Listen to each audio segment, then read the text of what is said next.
Have you ever wondered how one man could look at the mighty Roman Republic and think, I can bend this to my will? And what if I told you that Caesar didn't seize power in a single dramatic moment, but through a chain of bold, risky moves that almost got him killed more than once? Picture Rome as the world's most dangerous chessboard. Senators in gleaming togas smile in public and sharpen daggers in private. Generals march home as heroes and are immediately feared as threats. Into this storm walks Julius Caesar. Not yet the legend. Not yet the dictator, just a hungry, clever, noble drowning in debt, surrounded by rivals who want him ruined or dead. Every step he takes feels like a gamble with fate itself. One wrong alliance, one failed campaign, one unlucky night in the streets of Rome, and history ends differently. So here's the real question. Was Caesar a savior rising to rescue Rome, or a mastermind quietly dismantling it from the inside? Stay with me, because the answer is more shocking than the myth.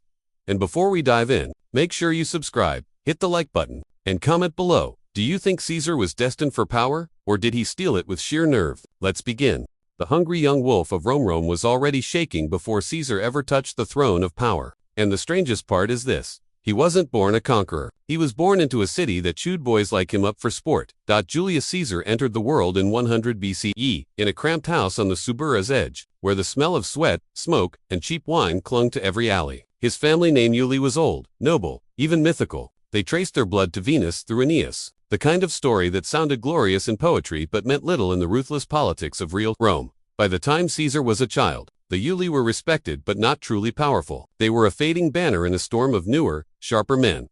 And Rome itself was a storm. Two giants were tearing the republic in half. Gaius Marius and Lucius Cornelius Sulla. One claimed to be the voice of the people, the other the sword of the Senate. Their rivalry didn't stay in speeches, it exploded in streets, in purges, in lists of enemies, nailed up for public slaughter. Politics had stopped being a game and become a battlefield where words were just slower weapons. Caesar grew up watching that lesson burn into Rome.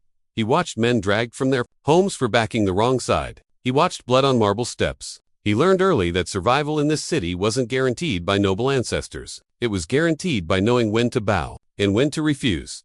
That moment came sooner than anyone expected.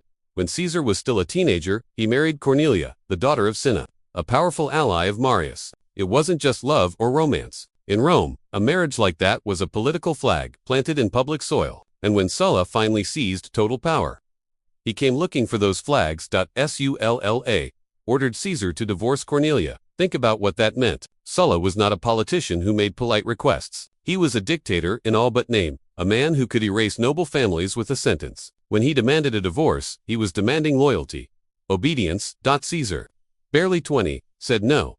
It was the kind of refusal that makes a room go silent. Sulla could have taken his head without blinking. Instead, he stripped Caesar of his priesthood, of his inheritance, of his place in the old aristocratic order, and then marked him for death. Caesar became a fugitive inside the city that raised him, slipping through backstreets while soldiers searched for him like a dog hunt.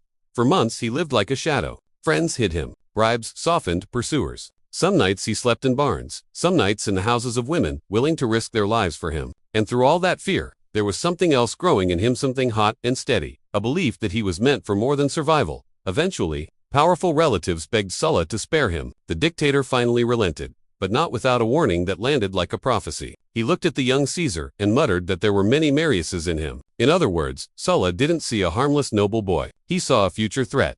Caesar didn't forget that. He left Rome soon after. As if the city itself had become too dangerous to breathe in, he joined the army in Asia Minor, and here, away from the Senate's poisonous air, he learned the second great truth of Roman power. Soldiers love courage, and glory can be a ladder faster than birth. In a siege at Caesar fought hard enough to earn the civic crown, one of Rome's highest honors for saving a citizen's life in battle. It wasn't just a medal, it was a story. It was the sort of thing old men in togas whispered about in forums, the sort of thing veterans bragged about in taverns. Caesar was building his myth already, one risk at a time. But the road to power didn't straighten, it twisted. On a voyage across the Aegean, pirates seized his ship. In those days, piracy was a plague, and captives were livestock. When they realized Caesar was a noble, they demanded 20 talents of silver for ransom. But Caesar laughed, not the nervous laugh of a prisoner begging for life. He laughed like a man insulted by a low offer. He told them they had no idea who they'd taken, and that they should ask for 50 talents instead. The pirates stared at him. Then, somehow, they did exactly what he said. For weeks he lived among them, not like prey, but like their uneasy guest. He played games, wrote poetry, walked their deck as if it were his own. He even joked that once he was freed, he'd come back and crucify them. They laughed, because surely he was teasing. Surely no captive spoke like that, unless he was delusional. The ransom arrived. Caesar walked free, and within days, he raised a fleet, hunted them down, captured every last pirate, and had them crucified exactly as promised. That wasn't just vengeance. It was a message to the world and to himself. Caesar's word would not be an empty sound. If he said something, he meant it. He'd rather die than let anyone think otherwise. When he finally returned to Rome, Sulla was dead. The city was breathing again, but it was the breath of a recovering beast, still fragile, still capable of snapping. Caesar arrived with scars, honors, and a growing reputation for daring. But he arrived also with ambition that no longer fit inside the normal boundaries of a Roman politician. He started the way every ambitious noble had to start: speeches, law, courts, public favor. He prosecuted corrupt governors with a fire that made the common people cheer and the aristocrats frown. His voice wasn't polished like the old senatorial families. It was sharp, emotional, personal. He spoke like a man who understood the streets because he had lived there. Rome's poor saw him as one of their own, wearing noble clothing. Rome's elite saw him as something more dangerous: a patrician with a populist tongue. He spent money like a man who didn't believe in tomorrow. Games, feasts, public works, bribes, disguised as generosity. He showered Rome with spectacle. Crowds loved him. His rivals whispered that he was reckless, that no one could spend like that without drowning in debt. They were right. He was drowning. By his early 30s, Caesar owed staggering sums. In most cases, debt was a chain that dragged politicians into obedience. But Caesar treated it like a sword. Debt meant he had to climb higher, faster, because the only thing that could erase a mountain of obligation was a mountain of power. Still, ambition alone wasn't enough. Rome demanded titles, step by step, like rungs on a ladder, greased with blood and favors. Caesar became quaestor, then aedile. As aedile, he staged games so lavish that even men who hated him admitted they'd never seen anything like it. Lions, gladiators, mock battles in the streets. Rome was hypnotized. People started to say his name, not as a promising politician, but as a future giant. But giants need patrons, and Caesar found one in a man who is both a savior and a shadow: Marquis Licinius Crassus. The richest man in Rome. Crassus bailed him out, quietly paying his debts, not out of charity, but out of calculation. Crassus saw what others feared to name. Caesar could become the kind of weapon that money alone couldn't buy.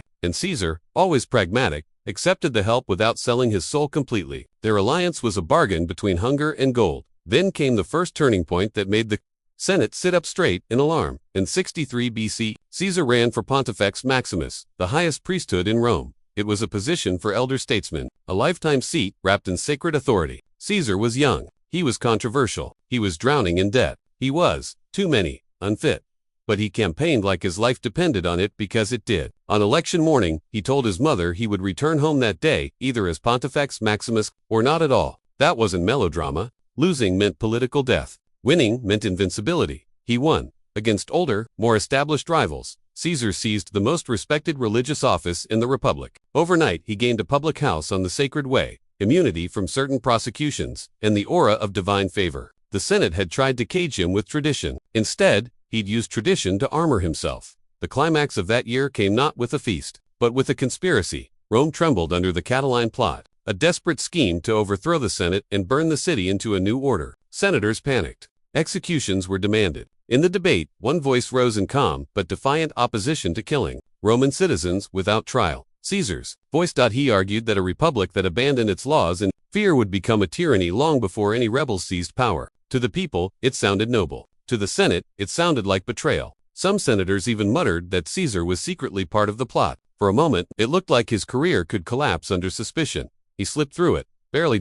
And when the dust settled, something had changed. The Senate had seen his courage and his influence. They had heard the crowd behind him. They understood now that Caesar wasn't simply a rising politician. He was a storm they could not direct. Not yet. Anyway, by 60 BCE, Caesar was consulate in all but name, but he was still boxed in. He needed a stage bigger than Rome's streets. He needed an army to prove himself, not just a speaker, but a commander. He needed a political breakthrough, strong enough to crush the Senate's resistance, and he knew exactly where to find it. That year, as Rome teetered between old aristocrats and restless masses, Caesar began weaving a secret alliance that would shock the Republic to its bones. It was whispered about in corridors, discussed in guarded rooms, and stitched together with ambitions so sharp it could cut a man in half. Two of Rome's most powerful figures were about to join him. One was Crassus, his golden patron. The other was Gnaeus Pompeius Magnus Pompey, the great Rome's most celebrated general, adored by his soldiers, feared by the Senate, and restless for recognition. Caesar smiled as the pieces moved into place, because he understood something few others did. if Rome wouldn't give him power by the rules. He would rewrite the rules with men powerful enough to bend the world. And as that alliance formed in the shadows, the Republic did not realize it had just stepped onto a road that led to a river called Rubicon and a war that would decide whether Rome could ever be free again. Asterisk the pact that shook the men walk into a room, and the Republic begins to die. That sounds like a joke, but Rome learned it as truth. Imagine the city at dusk, the forum still humming with gossip, torches flickering like nervous eyes. Somewhere behind closed doors, away from the marble temples and the loud moral speeches of senators, Caesar sits with two men who could each pull Rome apart alone. Together, they could remake it. Pompey, the Great, had returned from the east like a sun god stepping onto earth. He had crushed pirates, conquered kingdoms, and expanded Rome's reach so far that maps needed new ink. His soldiers worshipped him. The people cheered him. Yet the Senate stalled, refusing to grant land to his veterans or ratify his settlements in the east. They smiled at him in public and blocked him in private. The Great One felt humiliated, and humiliation is fuel in a man like Pompey. Crassus was different. He had no battlefield glory, no chorus of veterans chanting his name. What he had was something just as powerful in Rome, money so deep it could drown rivals. He'd built fortunes off real estate, fire brigades, and the tragedy of others. Senators owed him, judges feared him, but he craved what money couldn't buy: respect, legacy, the kind of greatness that earned a man history instead of footnotes. And Caesar was the bridge between them, young enough to be underestimated, charming enough to be welcomed, hungry enough to be dangerous. He saw what each man lacked and what each man wanted, and he offered them a bargain that sounded simple but was dynamite under Rome's foundations. He would support Pompey's demands in the Senate. He would protect Crassus's financial interests, and in return, they would lift him above every rival, every law, every sneer from the old aristocracy. This wasn't a noble alliance. It was pure calculation, a silent agreement that later generations would call the First Triumvirate. Not a legal institution, not a public coalition, just three titans squeezing hands in the dark, promising to guard one another's ambition, like wolves circling a kill.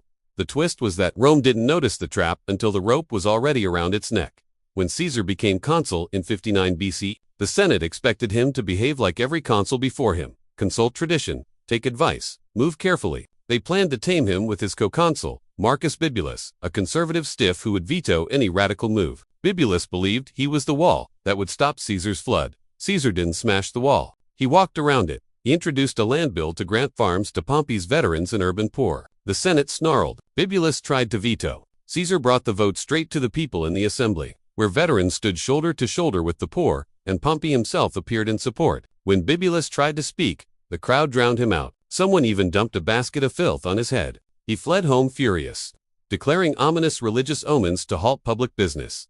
Caesar simply ignored him.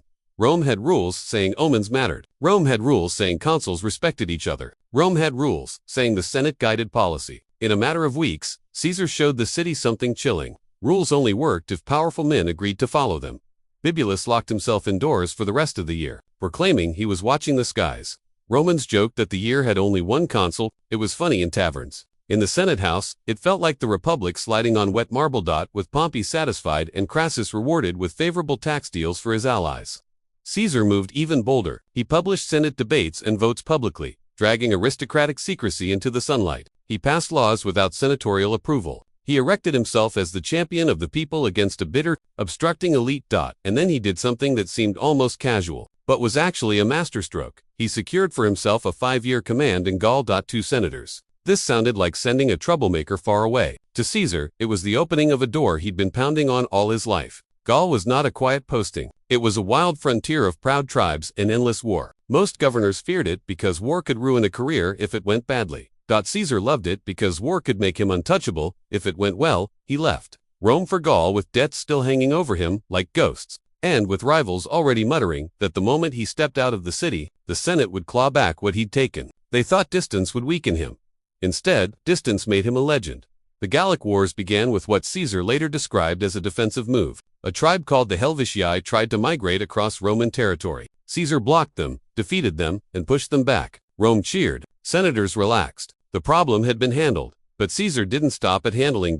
Year after year, he campaigned deeper into Gaul, defeating tribe after tribe: the Belgae in the north, the Veneti on the coast, the Germans across the Rhine.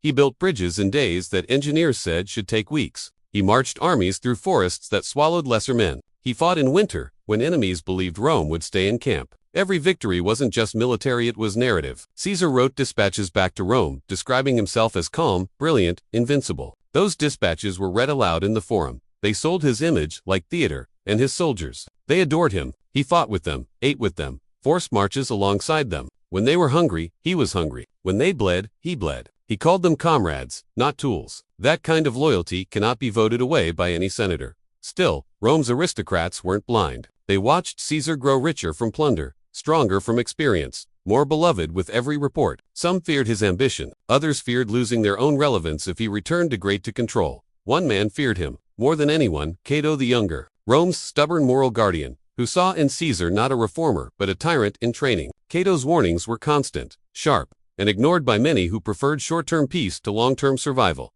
Then came the moment that turned Gaul from a conquest into a myth. In 52 BC, a warrior chief named Vercingetorix united the tribes against Rome. This was no scattered rebellion. It was a national uprising, and it struck Caesar harder than any enemy had before. Roman supply lines were cut. Garrisons were slaughtered. Caesar found himself facing a Gaul that was finally fighting as one. The campaign that follows feels like a suspense story, even in cold history. Caesar raced across Gaul with fewer troops than he wanted, striking to keep allies loyal, forcing battles on his terms. He suffered real losses for the first time. He was outnumbered. He was hunted across hostile land. At Gergovia, he was defeated. It was a rare, brutal setback. The news flew to Rome like a hawk carrying blood. Senators who wanted Caesar gone smiled into their cups. Maybe now the wolf would limp home. Instead, Caesar's genius sharpened. He cornered Vercingetorix at Alesia, a hilltop fortress with tens of thousands of defenders inside. Caesar knew a direct assault would be suicide, so he did something insane. He built a wall around the city to starve it out. Then he built a second wall facing outward, because a massive relief army was coming to break the siege. 2 walls, 2 fronts, 1 army. For weeks, Alesia became Earth's most violent pressure cooker. Gauls attacked from inside. Gauls attacked from outside. Roman lines bent like iron heated in fire. Caesar walked the ramparts in his red cloak, visible to all, a signal to his men that he was there, watching, refusing to flinch. When a Roman sector nearly collapsed, he grabbed a shield and ran into the breach himself. The sight of their commander fighting like a soldier snapped the legions back from panic. They held. When the final assault broke, the relief army scattered, and the starving defenders surrendered. Vercingetorix rode out in full armor and threw his weapons at Caesar's feet. Gaul was crushed. Caesar was triumphant, and Rome exploded with celebration feasts, sacrifices, songs in the street. Caesar's name was on every tongue. His 10 years in Gaul had given Rome something it loved above all else: victory. But victory is a two-edged blade, because now Caesar was no longer a politician who needed Rome. He was a commander with an army that needed him. He was rich enough to pay debts 10 times over. He was famous enough to terrify rivals, adored enough to inspire crowds, and battle-hardened enough to know exactly what men would do for him if he asked. Back in Rome, the triumvirate was fading. Julia, Caesar's daughter and Pompey's beloved wife, had died in childbirth. The marriage that bound Caesar and Pompey was gone. Soon after, Crassus marched east, seeking glory, and died disastrously at Cyrrha. 2 pillars of the alliance had crumbled, and what was left was not friendship but a silent rivalry. Pompey stayed in Rome, drifting closer to the Senate. The Senate, desperate for a champion against Caesar, caught Pompey like a net catches a shark. They flattered him, offered him honors, whispered that only he could save the Republic from Caesar's looming shadow. Pompey began to believe it. Then the Senate made its move. They ordered Caesar to lay down his command and return to Rome as a private citizen. It sounded lawful. It sounded reasonable. It was neither. To return without his army meant facing prosecution from enemies who had waited years for a chance to tear him apart. It meant humiliation. It meant political death. Caesar knew it. His soldiers knew it. And the Senate knew it too. Caesar wrote back offering compromise. Let Pompey lay down his command too, and they would both return as equals.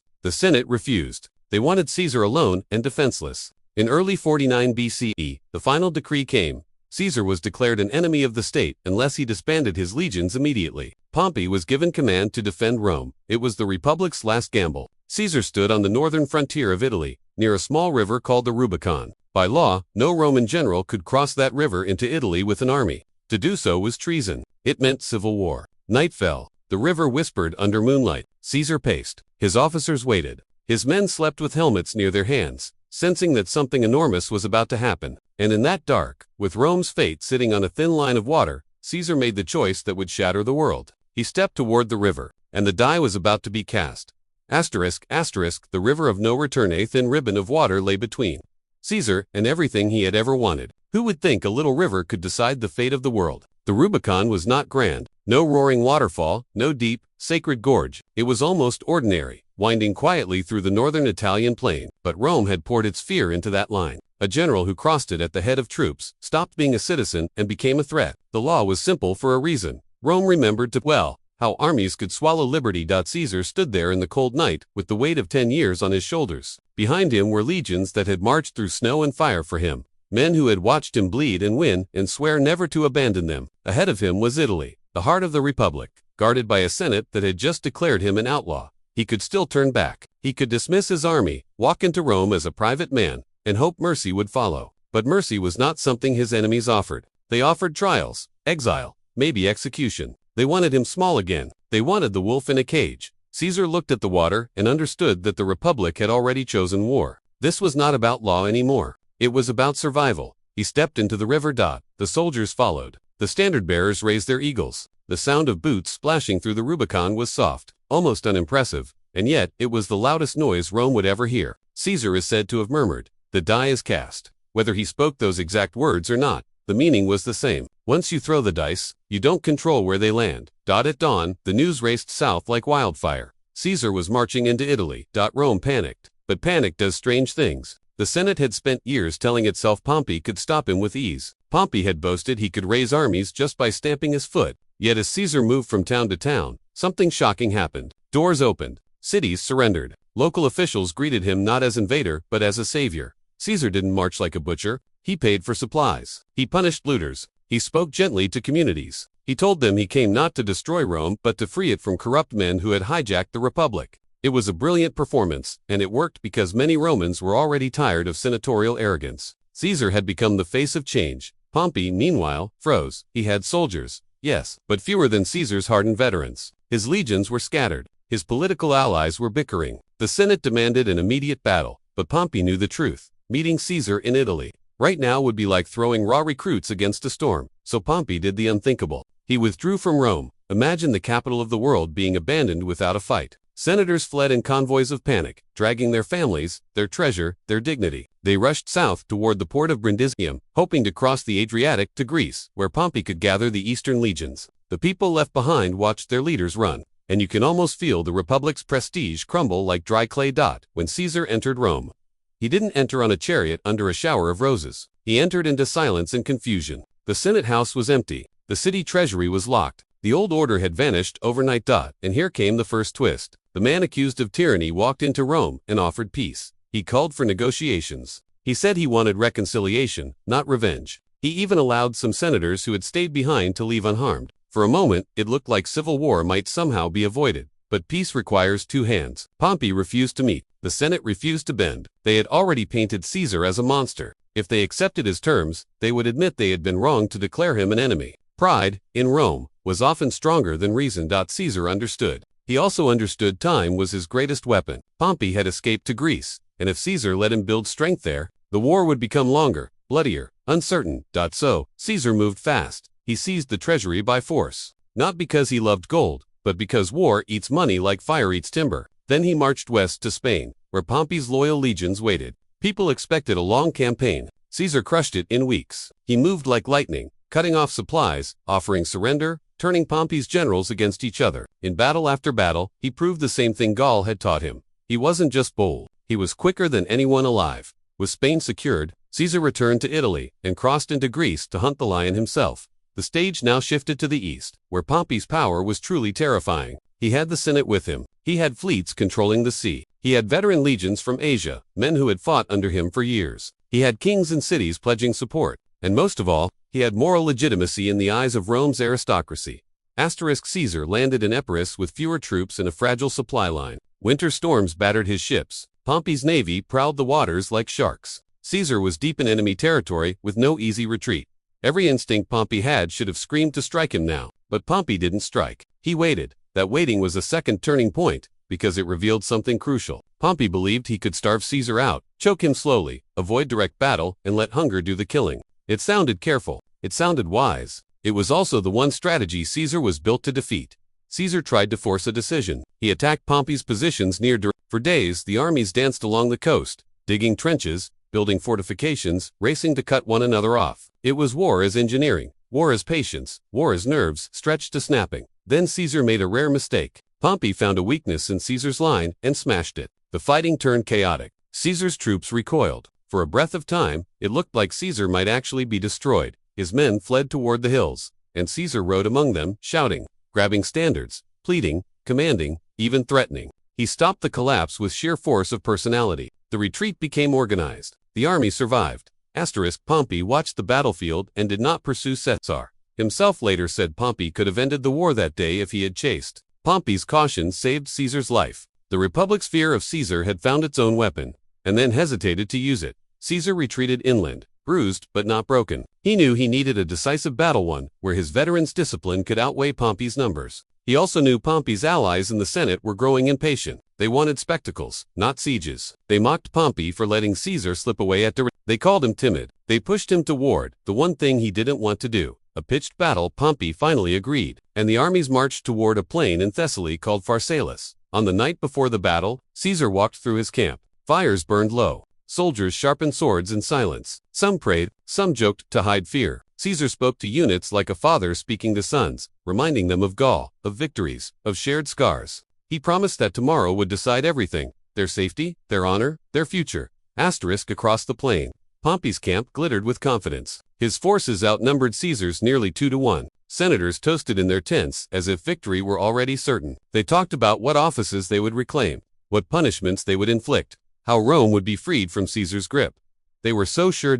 At dawn, dust rose under marching feet. The two armies formed lines. Pompey placed his heavy cavalry on one flank, planning to crush Caesar's weaker horsemen and roll up his army from the side. It was textbook Roman strategy, clean and devastating.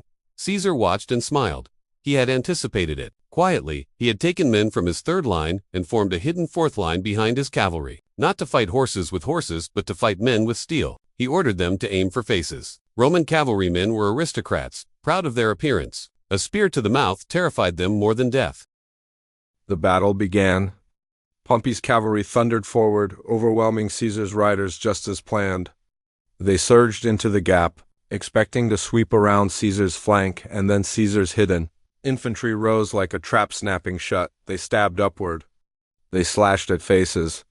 The cavalry recoiled in horror, then broke, then fled. Pompey's great advantage evaporated in minutes. His flank was open. His line began to wobble. Caesar pressed. His veterans advanced with the cold confidence of men who had killed before and were ready to do it again. Pompey's troops fought bravely but were less seasoned, less certain, and now terrified by the collapsing wing. By midday, the field was Caesar's. Pompey didn't die at Pharsalus. That would have been simpler. The real blow was psychological. The man who had once been Rome's invincible hero fled the battlefield in disbelief, riding hard toward the coast while his camp fell behind him. Senators tore off their rings and disguised themselves like commoners. The Republic's champions scattered like birds in a storm. Caesar stood among the corpses and knew he had won the war's heart, if not its final breath. He gave burial to fallen Romans on both sides. He wept for some.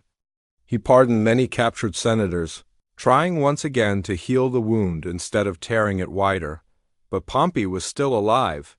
If Pompey escaped and gathered strength, the war could reignite. Caesar couldn't allow that. He followed him south, across the sea, chasing the last shadow of the old order. Pompey sailed to Egypt, believing the young king Ptolemy XIII would welcome him. After all, Pompey had once supported Ptolemy's father. He expected safety. Instead, as Pompey stepped onto the Egyptian shore, he was greeted by a small boat of welcoming officials.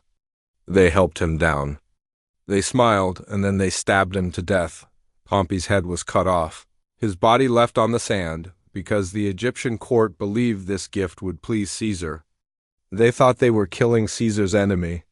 They didn't understand they were killing a symbol of Rome. When Caesar arrived days later, the palace presented Pompey's severed head to him like a prize. Caesar stared at it. His face went still. Then his eyes filled. He turned away in disgust and grief, because now he wasn't just fighting Pompey anymore. Pompey was gone. The Republic's champion lay dead on foreign sand. And standing in Egypt's shimmering heat, Caesar realized something colder than any blade. He had become the last great power in Rome, but as he looked at the chaos of the Egyptian court unfolding around him, rival siblings, trembling advisors, whispers of rebellion, he didn't yet realize the trap closing in. Egypt was about to pull him into a new war, a new romance, and a decision that would change not only Rome's future, but his own fate. And somewhere in the palace corridors, a young queen was stepping forward, smiling like destiny, asterisk, asterisk, the queen, the crown. And the fire in the east. What happens when the most powerful man in Rome walks into Egypt expecting a quick victory, and instead finds a queen who can match him move for move? Caesar arrived in Alexandria thinking like a soldier. The civil war was still smoldering and he needed order fast. Egypt wasn't just a foreign kingdom. It was Rome's grain lifeline. If Egypt fell into chaos, Rome would starve and Caesar's fragile peace would crack open again. So he stepped into the royal palace as a judge, an enforcer, the man who would settle Egypt's dynastic feud and then leave. Egypt had its own storm brewing. Ptolemy XIII, a boy king propped up by cynical advisors, was locked in a bitter struggle with his sister wife Cleopatra VII. She had been driven from Alexandria, forced to gather support in the desert, while Ptolemy's court ruled in her absence. Caesar's arrival was their chance. They believed they could win him with a grotesque offering, Pompey's head, a weaponized gift meant to prove loyalty. Instead, Caesar recoiled. Pompey was his rival, yes, but also a Romang, a former son-in-law, a man who once shared the Republic's burdens. Seeing Pompey butchered like an animal on foreign shores felt to Caesar less like triumph and more like a warning. If kings could do this to Rome's greatest general, what did they think Rome truly was? A beast to be fed? A giant to be manipulated? Caesar announced that he would arbitrate Egypt's dispute himself. He ordered Ptolemy XIII and Cleopatra to appear before him, and he demanded repayment of Egypt's old debts to Rome, the advisors around. Ptolemy smiled politely while their hands tightened on hidden blades. They didn't want arbitration. They wanted Caesar gone. Cleopatra, meanwhile, knew she couldn't march into Alexandria openly. Her brother's men would kill her long before she reached the palace gates. So she chose a different kind of entrance, one that history never forgot. Under cover of night, she had herself smuggled into Caesar's quarters, rolled inside bedding, some say a carpet. Others say a sack carried by a loyal servant who slipped past guards as if delivering laundry. Picture the scene. Caesar, exhausted, perhaps still furious at Pompey's murder, turning to see the bundle unfurl. And a young woman stepping out, sharp-eyed, calm, smiling like someone who has already imagined the end of this story. Cleopatra was not merely beautiful. She was dangerous in a subtler way. She spoke multiple languages. She understood Roman politics better than most Roman senators. She knew how to make a man feel both needed and challenged. And she had something Caesar respected more than gold: nerve. That night was the twist Caesar didn't anticipate. He came as Egypt's judge.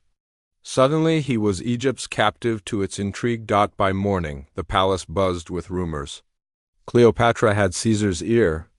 Ptolemy's advisors seethed. They had expected a foreign general to be stiff, predictable, easy to flatter. Instead, they found him captivated by a queen who could turn conversation into conquest. When Ptolemy finally met Caesar, the boy king tried to play the part of rightful ruler, tears practiced, indignation polished.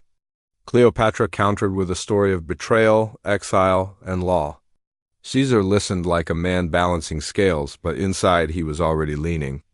Cleopatra's vision was clear: a united Egypt under her rule, loyal to Rome, stable enough to safeguard grain. Ptolemy's court was chaos, greed, and the stench of Pompey's blood. The advisors chose war. They stirred Alexandria's streets against Caesar, framing him as a foreign oppressor stealing Egypt for Cleopatra. Suddenly, Caesar was trapped inside the palace with only a few thousand soldiers, surrounded by a hostile city and a growing army outside. Supply lines were cut. Fires flickered in the harbor where Egyptian ships tried to isolate him. The air turned thick with the feeling Caesar knew too well: a siege closing its fist. This was the turning point. Caesar wasn't just arbitrating anymore. He was fighting for his life in a city that wanted him dead. He fortified the palace quarter, seized parts of the harbor, and tried to hold a narrow corridor to the sea. Ptolemy's forces attacked in waves. Streets became killing grounds. Rooftops became sniper nests. Smoke drifted over Alexandria like a funeral veil. At one point, fighting near the docks grew so furious that part of the great library district caught fire. The world lost countless scrolls, and that chaos knowledge turned to ash because politics needed a spark. Cleopatra stayed near Caesar through it all, not as a helpless princess hiding behind his shield, but as a partner in survival.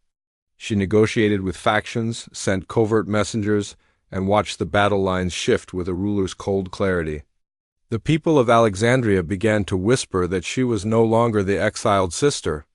She was already queen again, only now her throne rested on Roman swords, but Roman swords were few. Weeks dragged on. Caesar's men were exhausted, hungry, surrounded. The Nile's damp winter air crawled into their bones.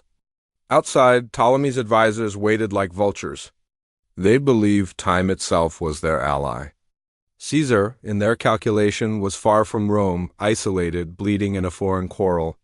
Once they crushed him, they could bargain with the Senate remnants still roaming the east. Egypt would survive by cutting the strongest throat. Then Caesar did what he always did when a net tightened. He gambled bigger. He sent desperate calls for reinforcements. He ordered a bold night assault on the island of Pharos to secure the lighthouse and open sea access. The battle there was savage. Fighting on narrow causeways turned into a blur of shields, screams, and bodies tumbling into black water. At one terrifying moment, Caesar himself was nearly captured. He leapt into the sea fully armored, swimming for safety while clutching documents above the water with one hand. Arrows hissed around him. For a heartbeat, history actually dangled by a thread. If one arrow struck true, Caesar's story ended in Alexandria's tide. He survived. Barely and then, like thunder arriving after a long, unbearable stillness, reinforcements finally reached him. Roman legions under Mithridates of Pergamum marched into Egypt, smashing Ptolemy's forces in open battle near the Nile. The siege collapsed. Ptolemy fled, only to drown in the river during the retreat, his golden armor dragging him under as if the Nile itself had chosen Cleopatra. Alexandria fell quiet. Cleopatra rose. Caesar stood beside her as she was restored to the throne, but he did something else too. He stayed, for months. That choice shocked Rome more than any sword stroke. While the world expected him to hurry back and finish the civil war, Caesar drifted along the Nile with Cleopatra, living in palaces, gliding past temples older than the Republic itself. Some Romans said he was bewitched. Some said he was planning to move the capital to Alexandria. The battle began. Pompey's cavalry thundered forward, overwhelming Caesar's riders just as planned. They surged into the gap, expecting to sweep around Caesar's flank and then Caesar's hidden. Infantry rose like a trap snapping shut. They stabbed upward. They slashed at faces. The cavalry recoiled in horror, then broke, then fled. Pompey's great advantage evaporated in minutes. His flank was open. His line began to wobble. Caesar pressed. His veterans advanced with the cold confidence of men who had killed before and were ready to do it again. Pompey's troops fought bravely but were less seasoned, less certain, and now terrified by the collapsing wing. By midday, the field was Caesar's. Pompey didn't die at Pharsalus. That would have been simpler. The real blow was psychological.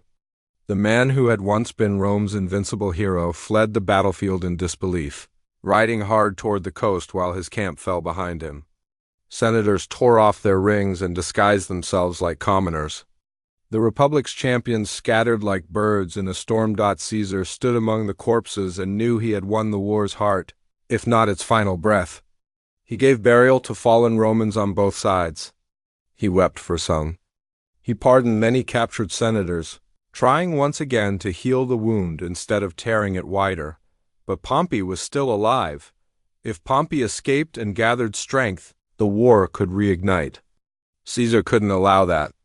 He followed him south, across the sea, chasing the last shadow of the old order. Pompey sailed to Egypt, believing the young king Ptolemy XIII would welcome him. After all, Pompey had once supported Ptolemy's father. He expected safety. Instead, as Pompey stepped onto the Egyptian shore, he was greeted by a small boat of welcoming officials. They helped him down. They smiled, and then they stabbed him to death. Pompey's head was cut off. His body left on the sand, because the Egyptian court believed this gift would please Caesar. They thought they were killing Caesar's enemy. They didn't understand they were killing a symbol of Rome. When Caesar arrived days later, the palace presented Pompey's severed head to him like a prize. Caesar stared at it. His face went still. Then his eyes filled. He turned away in disgust and grief, because now he wasn't just fighting Pompey anymore. Pompey was gone. The Republic's champion lay dead on foreign sand. And standing in Egypt's shimmering heat, Caesar realized something colder than any blade. He had become the last great power in Rome. But as he looked at the chaos of the Egyptian court unfolding around him, rival siblings, trembling advisors, whispers of rebellion, he didn't yet realize the trap closing in. Egypt was about to pull him into a new war, a new romance, and a decision that would change not only Rome's future, but his own fate. And somewhere in the palace corridors, a young queen was stepping forward, smiling like destiny, ***, the queen, the crown. And the fire in the east. What happens when the most powerful man in Rome walks into Egypt expecting a quick victory, and instead finds a queen who can match him move for move? Caesar arrived in Alexandria thinking like a soldier. The civil war was still smoldering and he needed order fast. Egypt wasn't just a foreign kingdom. It was Rome's grain lifeline. If Egypt fell into chaos, Rome would starve and Caesar's fragile peace would crack open again. So he stepped into the royal palace as a judge, an enforcer, the man who would settle Egypt's dynastic feud and then leave. Egypt had its own storm brewing. Ptolemy XIII, a boy king propped up by cynical advisors, was locked in a bitter struggle with his sister wife Cleopatra VII. She had been driven from Alexandria, forced to gather support in the desert, while Ptolemy's court ruled in her absence. Caesar's arrival was their chance. They believed they could win him with a grotesque offering, Pompey's head, a weaponized gift meant to prove loyalty. Instead, Caesar recoiled. Pompey was his rival, yes, but also a Ramon, a former son-in-law, a man who once shared the Republic's burdens. Seeing Pompey butchered like an animal on foreign shores felt to Caesar less like triumph and more like a warning. If kings could do this to Rome's greatest general, what did they think Rome truly was? A beast to be fed? A giant to be manipulated? Caesar announced that he would arbitrate Egypt's dispute himself. He ordered Ptolemy XIII and Cleopatra to appear before him, and he demanded repayment of Egypt's old debts to Rome, the advisors around. Ptolemy smiled politely while their hands tightened on hidden blades. They didn't want arbitration. They wanted Caesar gone. Cleopatra, meanwhile, knew she couldn't march into Alexandria openly. Her brother's men would kill her long before she reached the palace gates. So she chose a different kind of entrance, one that history never forgot. Under cover of night, she had herself smuggled into Caesar's quarters, rolled inside bedding, some say a carpet. Others say a sack carried by a loyal servant who slipped past guards as if delivering laundry. Picture the scene. Caesar, exhausted, perhaps still furious at Pompey's murder, turning to see the bundle unfurl. And a young woman stepping out, sharp-eyed, calm, smiling like someone who has already imagined the end of this story. Cleopatra was not merely beautiful. She was dangerous in a subtler way. She spoke multiple languages. She understood Roman politics better than most Roman senators. She knew how to make a man feel both needed and challenged. And she had something Caesar respected more than gold: nerve. That night was the twist Caesar didn't anticipate. He came as Egypt's judge. Suddenly he was Egypt's captive to its intrigue. By morning, the palace buzzed with rumors. Cleopatra had Caesar's ear. Ptolemy's advisors seethed. They had expected a foreign general to be stiff, predictable, easy to flatter. Instead, they found him captivated by a queen who could turn conversation into conquest. When Ptolemy finally met Caesar, the boy king tried to play the part of rightful ruler, tears practiced, indignation polished. Cleopatra countered with a story of betrayal, exile, and law. Caesar listened like a man balancing scales, but inside he was already leaning. Cleopatra's vision was clear, a united Egypt under her rule, loyal to Rome, stable enough to safeguard grain. Ptolemy's court was chaos, greed, and the stench of Pompey's blood. The advisors chose war. They stirred Alexandria's streets against Caesar, framing him as a foreign oppressor stealing Egypt for Cleopatra. Suddenly, Caesar was trapped inside the palace with only a few thousand soldiers, surrounded by a hostile city and a growing army outside. Supply lines were cut. Fires flickered in the harbor where Egyptian ships tried to isolate him. The air turned thick with the feeling Caesar knew too well, a siege closing its fist. This was the turning point. Caesar wasn't just arbitrating anymore. He was fighting for his life in a city that wanted him dead. He fortified the palace quarter, seized parts of the harbor, and tried to hold a narrow corridor to the sea. Ptolemy's forces attacked in waves. Streets became killing grounds. Rooftops became sniper nests. Smoke drifted over Alexandria like a funeral veil. At one point, fighting near the docks grew so furious that part of the great library district caught fire. The world lost countless scrolls, and that chaos knowledge turned to ash because politics needed a spark. Cleopatra stayed near Caesar through it all, not as a helpless princess hiding behind his shield, but as a partner in survival. She negotiated with factions, sent covert messengers, and watched the battle lines shift with a ruler's cold clarity. The people of Alexandria began to whisper that she was no longer the exiled sister. She was already queen again, only now her throne rested on Roman swords, but Roman swords were few. Weeks dragged on. Caesar's men were exhausted, hungry, surrounded. The Nile's damp winter air crawled into their bones. Outside, Ptolemy's advisors waited like vultures. They believed time itself was their ally. Caesar, in their calculation, was far from Rome, isolated, bleeding in a foreign quarrel. Once they crushed him, they could bargain with the Senate remnants still roaming the east. Egypt would survive by cutting the strongest throat. Then Caesar did what he always did when a net tightened. He gambled bigger. He sent desperate calls for reinforcements. He ordered a bold night assault on the island of Pharos to secure the lighthouse and open sea access. The battle there was savage. Fighting on narrow causeways turned into a blur of shields, screams, and bodies tumbling into black water. At one terrifying moment, Caesar himself was nearly captured. He leapt into the sea fully armored, swimming for safety while clutching documents above the water with one hand. Arrows hissed around him. For a heartbeat, history actually dangled by a thread. If one arrow struck true, Caesar's story ended in Alexandria's tide. He survived, barely and then, like thunder arriving after a long, unbearable stillness, reinforcements finally reached him. Roman legions under Mithridates of Pergamum marched into Egypt, smashing Ptolemy's forces in open battle near the Nile. The siege collapsed. Ptolemy fled, only to drown in the river during the retreat, his golden armor dragging him under as if the Nile itself had chosen Cleopatra. Alexandria fell quiet. Cleopatra rose. Caesar stood beside her as she was restored to the throne, but he did something else too. He stayed, for months. That choice shocked Rome more than any sword stroke. While the world expected him to hurry back and finish the civil war, Caesar drifted along the Nile with Cleopatra, living in palaces, gliding past temples older than the Republic itself. Some Romans said he was bewitched. Some said he was planning to move the capital to Alexandria.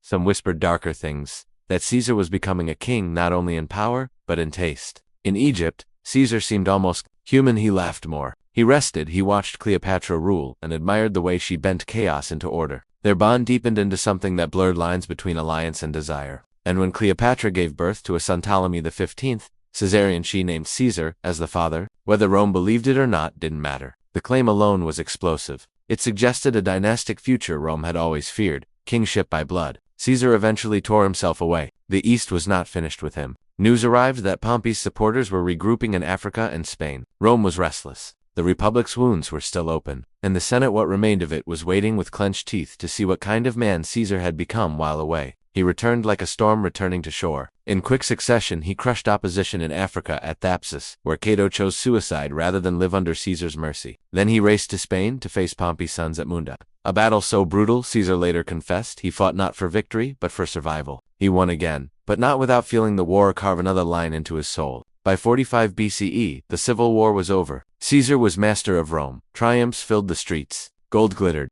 Captives marched in chains. The people roared his name as if it were prayer. Veterans saw him as their patron saint of victory. The poor called him their protector. Even many aristocrats bowed, some out of genuine relief that war had ended, others out of quiet terror. And Caesar began to reshape Rome. He pardoned enemies so many that some whispered his mercy was another form of power. He reformed the calendar, giving the world a system of months and days that still beats inside our lives. He expanded the Senate, planting loyalists inside it like seeds. He founded colonies for veterans, easing the pressure of poverty. He launched building programs to remake Rome's crumbling bones into marble pride. Each reform sounded reasonable. Each one also tightened his grip. Then came the title that made the Republic's pulse stutter: dictator for 10 years. Then dictator for life. In Latin, dictator had once meant an emergency office, temporary, bound by necessity, but for life turned it into something else entirely. A crown without being called a crown. A throne hidden inside legal language. Some Romans cheered. They were tired of chaos. They wanted a single hand on the wheel. Others felt a chill creep into their spine. Rome had expelled kings 5 centuries ago. They had built their identity on the promise that no man would ever rule alone again. Now one man did, and Caesar didn't help the fear. He sat on a golden chair in the Senate. He allowed statues of himself among the gods. He wore purple, the old royal color. During a festival, Mark Antony offered him a diadem, a king's band. Caesar refused it publicly, but the refusal felt theatrical, like testing the crowd. Some applauded, some watched in horror, because the question had been asked out loud.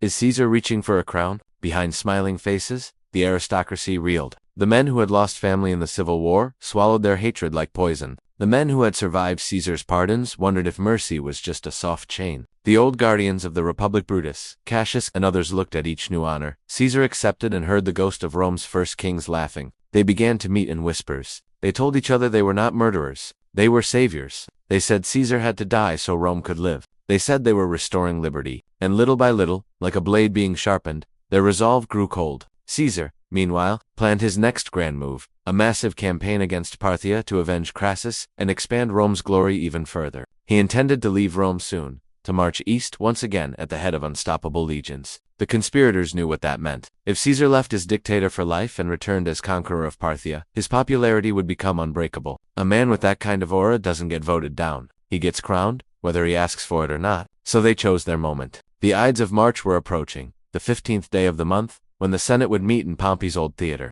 The irony tasted like fate. Caesar would walk into a building bearing the name of the man he'd defeated, and they would decide whether the Republic could be resurrected by blood. On the eve of that meeting, Rome's air felt strangely bright, as if spring had arrived early. Caesar dined with friends, laughed, spoke about the Parthian campaign, and brushed off rumors of danger. He had survived pirates, Gauls, civil war, sieges, storms. What were a few nervous senators compared to that? But somewhere in the city, under lamplight and oaths, steel was being hidden beneath togas, and Caesar, unknowingly, was stepping toward the most dangerous room he would ever enter. Knives beneath the togas of power could make a man immortal. Why did Rome feel like a city holding its breath before a storm? The morning of the Ides of March 44 BCE arrived bright and almost gentle, the kind of Roman morning that made marble glow and fountains sparkle. But beneath that clean sky, something ugly was moving, like rot under perfume. Caesar woke to bad dreams, restless sleep, and the anxious face of Calpurnia, his wife. Clinging to him as if she could keep fate in bed, she had dreamt of his statue bleeding, of Romans washing their hands in his blood. In another vision, she saw him pulled into the heavens, only to fall back to earth shattered. Superstition wasn't a small thing in Rome. Dreams were messages. Omens were warnings. Even tough generals listened when the gods seemed to speak. Calpurnia begged him not to go to the Senate that day. Caesar, for once, wavered. He had ignored fear his entire life. But this fear came from inside his own home, from a woman who knew his moods and his shadows. He agreed to stay in. A message was sent to postpone the session. The conspirators, already gathering, suddenly felt the floor tilt beneath them. If Caesar stayed home, their carefully chosen day might collapse into nothing. Then Decimus Brutus arrived. Not Marcus. Brutus, the famous one history repeats, but one of Caesar's closest allies, a man Caesar trusted like family. That trust was exactly why the conspirators sent him. Decimus spoke softly, almost laughing at Calpurnia's terror. He told Caesar that senators were already waiting. If he didn't appear, they would interpret it as arrogance, maybe even weakness. He reminded Caesar that he was leaving soon for Parthia and needed to settle business. He stirred Caesar's pride the way a handler stirs a fighting dog, just enough to make him stand. Caesar hesitated one last time, and then he rose, dressed, and stepped out into daylight. As he moved through the streets toward Pompey's theater, people watched him pass like they were watching a living god. Some reached to touch his robe, some shouted blessings, some simply stared, nervous the way crowds get when they sense history walking by. A soothsayer pushed through and cried warning words that Caesar had heard before. "Beware the Ides of March." Caesar smiled, almost kindly. "The Ides have come," he said. "Aye," the soothsayer answered, "but they have not gone."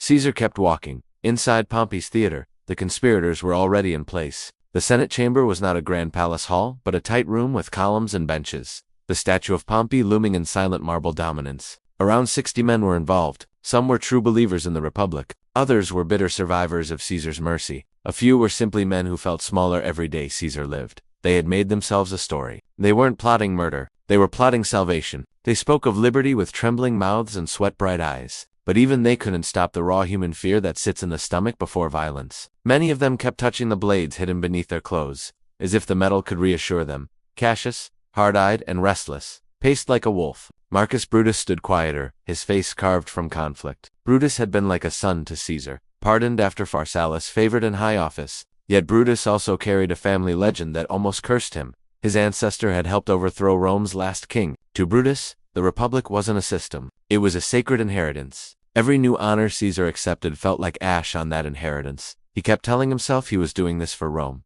Then Caesar arrived. The senators rose as he entered, a wave of togas rising like pale surf. Caesar took his seat. Unguarded. Mark Antony was outside, deliberately distracted by conspirators who dangled conversation in his path to keep him away. Caesar, the man who had survived 1,000 battlefields, sat among men who smiled at him as if nothing in the world were wrong.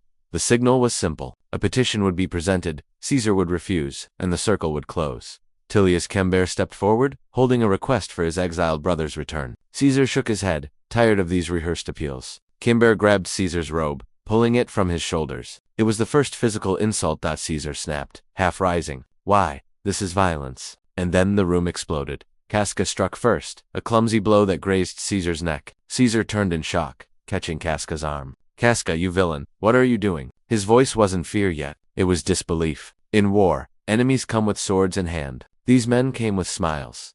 Then blade after blade flashed, they crowded him, stabbing from every side. His hands fought for control, gripping wrists, pushing men back.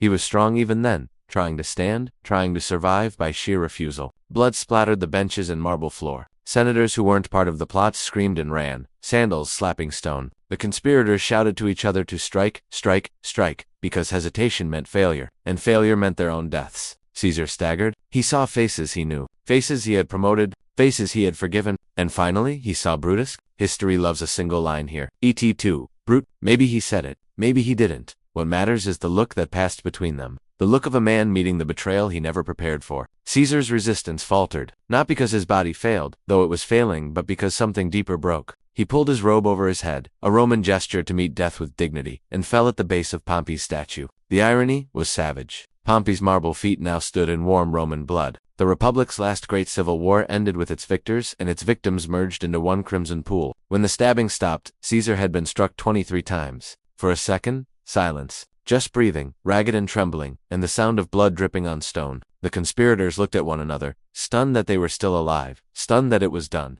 They raised their hands, red to the wrist, and cried out that Rome was free. But freedom didn't arrive. Confusion did. They rushed into the forum expecting the people to cheer. They expected a city that had feared kingship to throw garlands at their feet. Instead they met locked doors, shuttered windows, faces peering out like frightened animals. The crowd didn't roar. It recoiled, because the people had loved Caesar in a way the Senate never truly understood. He was the man who fed them, who forgave debts, who gave veterans land, who ended the blood-soaked chaos of civil war. The conspirators spoke of liberty in beautiful words, but to most Romans, liberty meant little if it returned them to hunger and aristocratic contempt. Caesar might have been powerful, even dangerously powerful, but he had been there powerful. And now he was a corpse. Mark Antony entered the Senate chamber late, eyes widening at the gore, at Caesar's body crumpled like a fallen standard. The conspirators tried to wrap him in their story, telling him Caesar was a tyrant, that Rome was saved. Antony listened quietly, grief hardening to something colder. He didn't fight them there. He didn't shout. He simply asked for permission to speak at Caesar's funeral. They gave it to him. That was their mistake. In the days that followed, Rome became a city of nerves and rumors.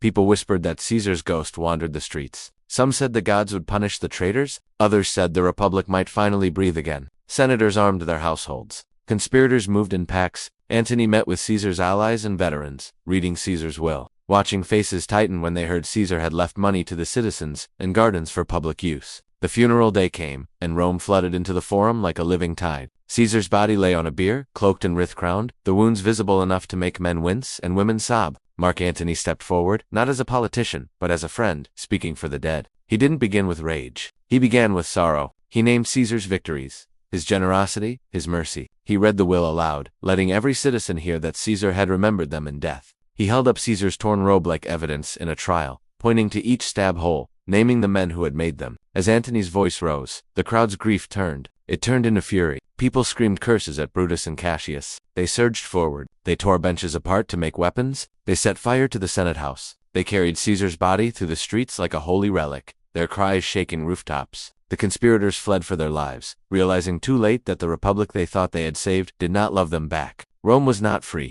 It was on fire. And in that fire, a new question emerged, heavier than any before. Caesar was dead, but Caesar's power hadn't died with him. Someone would inherit it. Someone would claim to be his true successor. Rome needed a new master, whether it wanted one or not. Antony believed it should be him, but far away, in Illyria, a sickly 18-year-old named Octavian Caesar's adopted heir was reading the news of the assassination. He was not a famous general. He was not a beloved statesman. Yet on parchment, Caesar had named him son. Octavian lifted his eyes from the letter, and something sharp woke inside him. He was coming to Rome, and as Antony stood in the smoking forum, thinking the future belonged to him, a quieter, colder rival was already stepping onto the stage, one who would finish what Caesar began and reshape Rome forever.